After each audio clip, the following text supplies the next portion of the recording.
Et ce duel Macron-Le Pen, très suivi en France, se déroule en ce moment même, face-à-face télévisé qui pourrait donc faire bouger les lignes dans l'Hexagone. On en parle ce soir avec le journaliste éditorialiste Mustapha Tossa. Vous êtes en direct avec nous depuis Paris. Bonsoir. Bonsoir Manel. Alors Mustapha, à l'heure où nous parlons, le débat entre le président sortant Emmanuel Macron et Marine Le Pen bat son plein. D'abord, quelles sont les premières indications à travers ces premières minutes de débat ? Oui, alors ce débat a commencé à 21h heure de Paris, 19h heure du Maroc, et l'heure que j'ai pu regarder a été dominée par une grande discussion sur le pouvoir d'achat. Et à la surprise générale, Marine Le Pen est toujours aussi faible, aussi brouillonne, aussi incertaine par rapport à ces chiffres. Elle a été mise en difficulté par Emmanuel Macron, qui semblait maîtriser totalement ses dossiers. Et on a l'impression, sur ce point-là, de revivre un remake de 2017.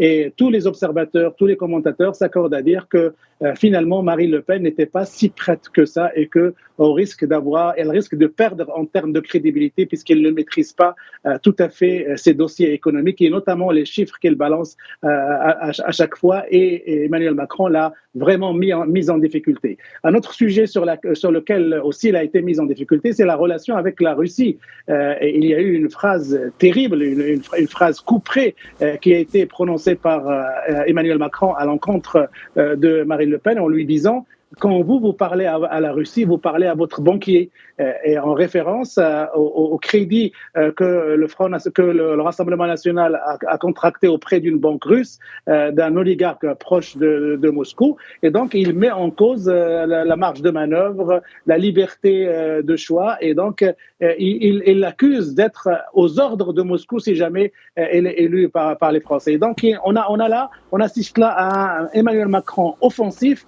et il y a une Marine Le Pen très incertaine et très sur la défensive et qui ne maîtrise pas la totalité de ses dossiers économiques et diplomatiques. D'accord, et justement, donc il y a eu plusieurs sujets, ceux que vous venez de citer. Il y a eu justement durant cette première heure un débat sur les relations avec l'Europe, le marché européen, les énergies en particulier, le fameux système de retraite aussi en France. Quels sont les enjeux pour les deux candidats, sachant qu'une partie non négligeable des Français n'a pas encore tranché sa décision, Mustapha Tossa?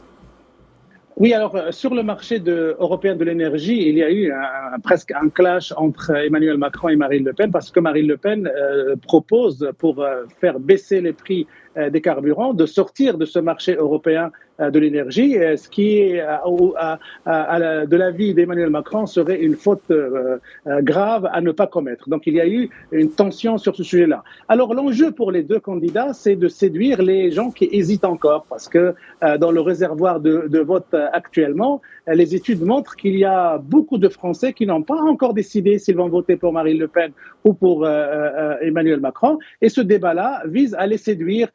Ce réservoir, on le trouve chez Jean-Luc Mélenchon, la France insoumise, on le trouve dans les partis de droite traditionnels menés par Valérie Pécresse et on le trouve aussi dans les partis de gauche socialistes, communistes et écologiques. Donc il va falloir aller chercher et les convaincre de voter pour ou l'un ou l'autre. Donc tout l'enjeu est de décider les gens qui hésitent encore à trancher leur situation en faveur d'Emmanuel Macron ou de Marine Le Pen dimanche prochain.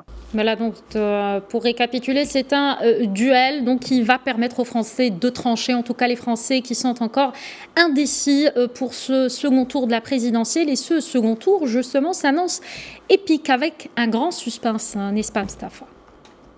Oui, un grand suspense parce que si on sait qu'il peut y avoir un front républicain pour barrer la route à Marine Le Pen, on ne sait pas l'ampleur du mouvement qui pourrait naître, tout sauf Macron. Parce qu'il y a des gens aussi qui veulent régler son compte, entre guillemets, au président sortant, ne pas lui renouveler de mandat à l'Élysée, et donc le punir et le sanctionner. Et ce réservoir de gens qui sont mécontents de Macron, qui veulent absolument le punir et le sanctionner, on ne sait pas son ampleur et on ne sait pas son pourcentage. Donc le taux ou les résultats que Marine Le Pen va réaliser dimanche prochain dépendra justement de ce taux. plus il est haut, plus il a une chance d'accéder à l'Élysée. Plus il est bas, plus Emmanuel Macron sera garanti d'un second mandat à la tête de la République française.